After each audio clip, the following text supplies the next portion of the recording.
C'est encore un passage des vagues. Et c'est Louis qui parle. Il y a 3 garçons dans ce livre et 3 filles, 3 adolescents, 3 adolescentes. Nous voilà en route, dit Louis. Pour l'instant, je suis suspendu dans le vide, sans lien, d'aucune sorte. Nous ne sommes nulle part.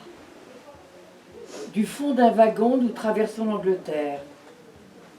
L'Angleterre glisse dans le cadre de la portière, changeant sans cesse de forme, tantôt colline et tantôt forêt, tantôt ville et tantôt rivière bordée de saules.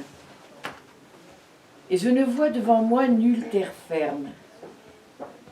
Bernard et Neville, Perceval, Archie, Larpent et Baker vont à Cambridge, à Édimbourg, à Rome, à Paris, à Berlin ou dans une université américaine.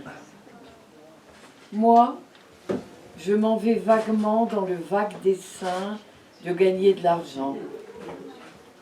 C'est pourquoi ces champs duftés d'or et rouges de coquelicots, ces mouvements épis de blé qui jamais ne dépassent leurs limites, mais l'emplissent à plein bord d'une seule ondulation frémissante, se recouvrent pour moi d'une ombre poignante, se chargent d'une signification pathétique. C'est le premier jour d'une nouvelle vie. C'est un nouveau rayon de la roue qui monte. Mais mon corps passe au travers, errant, comme l'ombre d'un oiseau. Je passerai comme l'ombre sur la lande, vite effacée, vite obscurcie, et disparue pour de bon, à la limite des forêts, si je n'obligeais mon cerveau à tout délimiter derrière mon front. Je m'oblige à fixer ce moment, ne serait-ce que dans une seule ligne d'un poème que je n'écrirai pas. Je m'oblige à marquer d'un trait ce paragraphe d'une longue, d'une interminable histoire qui commence en Égypte, au temps des pharaons, lorsque les femmes portaient au Nil des cruches rouges. J'ai l'impression d'avoir déjà vécu des milliers d'années.